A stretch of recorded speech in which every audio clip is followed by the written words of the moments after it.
బ్రాబ్డింగ్ నాగ్ అంటే పరిమాణంలో చాలా పెద్దగా ఉండే మనుషులని అర్థం.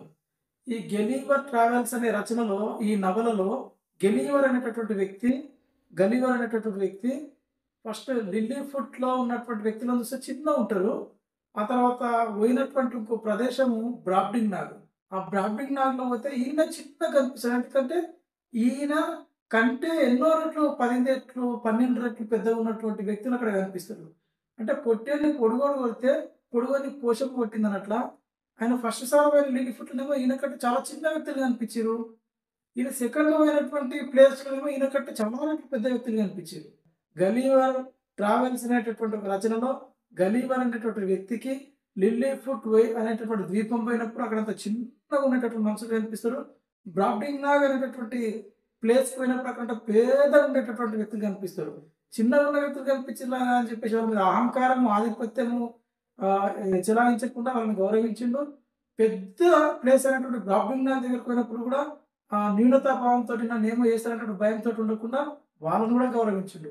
అంటే అహంకారంతోటి ఉండొద్దు. అదేవిధంగా ఇతరులను గౌరవించాలే. అప్పుడు మనం ఎక్కడైనా ఉండగలుగుతామని చెప్పేసి ఈ యొక్క ఆహ్, బ్రాబ్డింగ్ నాగ్, లిల్లీ ఫుట్స్ అనేటటువంటి ఈ ఇష్యూస్ అంటే ఈ 'గలీవర్ ట్రావెల్స్' అనేటటువంటి ఒక నవల, ఈ నవల మనకు చెప్తుంది. ఈ నవల ఆధారంగా ఈ చిన్న కథను చెప్పడం జరిగింది. లిల్లీ ఫుటియన్స్ ఏమో గలీవర్‌ని చూసి భయపడితే, గలీవర్ ఏమో బ్రాబ్డింగ్ నాగ్‌లను చూసి భయపడిండు. ఎందుకు బ్రాబ్డింగ్ నాగ్‌లందరూ కలిసి తనకంటే పెద్ద పరిమాణంలో ఉన్నారు. మరి నన్ను కొడతారా? నన్ను చంపేస్తారా? నన్ను ఏం చేస్తారో? నా ప్రాణం తీస్తారేమో అన్నట్ల ఆయన భయపడిండు. కానీ భయపడి అక్కడనే ఆగిపోలే. ఆ సమస్యను అధిగమించిండు. ఎట్లయితే ఎగ్జామ్ ఉన్నప్పుడు పిల్లలందరూ కూడా భయపడతారు. ఎగ్జామ్ ఉన్నప్పుడు విద్యార్థులందరూ భయపడతారు. కానీ ఒక్కసారి ఎగ్జామ్ రాసి పాస్ అయితే ఖతం ఇగ భయమంతా పోతది. అంటే సమస్యగా మారుతది ఎగ్జాము. ఒక్కసారి ఎగ్జామ్ రాసిందంటే ఆ సమస్య చిన్నగా అయిపోతది. పరీక్షలో చిన్నగా టేక్ ఇట్ ఈజీ అనుకుంటారు. బ్రాబ్డింగ్ నాగ్‌లో ఉన్నటువంటి మనుషులను చూసి కూడా గలీవర్ అనేటటువంటి ఇక్కడ వ్యక్తి ఫస్ట్ సమస్యను పెద్దగా ఊహించిండు. పెద్దగా భావించిండు. సమస్యను అధిగమించేసరికి ఆ సమస్య చాలా చిన్నగా కనిపిస్తది. మనకు మనుషులు కూడా జనరల్‌లో నిత్య జీవితంలో కూడా మనం ఏదైనా సమస్యను చూసినప్పుడు ఆ సమస్య చాలా పెద్దగా కనిపిస్తది. కానీ ఆ సమస్య తీరిపోయిన తర్వాత అరె! గింత చిన్నదా సమస్య అని అనుకుంటాం. విద్యార్థులు ఎగ్జామ్ రాసినప్పుడు పెద్దగా ఫీల్ అయ్యి ఎగ్జామ్ రాసిన తర్వాత చిన్నదేరా ఎగ్జామ్ అన్నట్లా ఫీల్ అయినట్లు. అంటే ఇక్కడ మనం గమనించాల్సినటువంటి ఇంకో విషయం బ్రాబ్డింగ్ పోయినప్పుడు గాని, లిల్లీ ఫ్రిజ్ పోయినప్పుడు గాని మన గలీవర్ అనేటువంటి వ్యక్తి అహంకారంతోటి ఉండలేదు. అరే! నాకంటే చిన్న వ్యక్తులుగా ఉన్నారు. వీళ్ళు నన్నేం చేస్తారని చెప్పేసి లిల్లీ ఫుడ్స్‌ని చూసి అనుకోలేదు. అదేవిధంగా పెద్ద వ్యక్తులను చూసి నేను వాళ్ళని ఏం అంటే వాళ్ళు నన్నేం చేస్తారని చెప్పేసి భయపడలేదు. అక్కడ అహంకారం ఫీల్ కాలేదు. ఇక్కడ తక్కువ అంచనా కూడా వేయలేదు. అంటే మనిషి అహంకారానికి నా అంతట తోడే లేడు, నా అంత తోడు లేడని చెప్పేసి అహంకారం ఫీల్ అయితే తన కోపమే తన శత్రువు, తన శాంతమే తనకి రక్ష అన్నట్ల పొట్టుని పొడుగుడు కొడితే పొడుగుని పోషింపబట్టి దాంట్లో వాడే నష్టపోతాడని చెప్పేసి మనకి ఇక్కడ కనిపిస్తున్నది.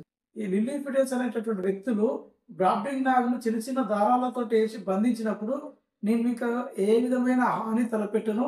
నన్ను విడిచిపెట్టండి. మీకు ఏ విధమైన హాని చేయనని చెప్పేసి వాళ్ళని గౌరవించడం వల్ల ఈయన ప్రాణాలతో బయటపడ్డాడు. బ్రాబ్డింగ్ నాగ్‌ల దగ్గరికి పోయి కూడా వినయంగా ఎక్కడ నెగ్గాలనో కాదు, ఎక్కడ తగ్గాలనో తెలిసిన గొప్పోడైనట్లా ఆ బ్రాబ్డింగ్ నాగ్ అంటే ఈయనకంటే పెద్దోళ్ళు ఈయనకంటే శరీరంలో పెద్దోళ్ళు కాబట్టి వినయంగా, గౌరవంగా ఉండడం వల్ల అంటే వాళ్ళ గౌరవం ఇయ్యడం వల్ల ఈయన బతికి బయటపడ్డాడు. మ్యాథ్స్ బాగా వచ్చినోనికి 1, 2 తీసివేతల కూడికలు అరే చాలా చిన్న సమ్‌రా అని చెప్తా ఉంటారు. అదే సబ్జెక్ట్ బాగా వచ్చినోనికి చాలా చిన్నదేరా అని చెప్తారు. అంటే దాని మీద అవగాహన వచ్చినప్పుడు, అది అధిగమించినప్పుడు అది చిన్నగా కనిపిస్తది.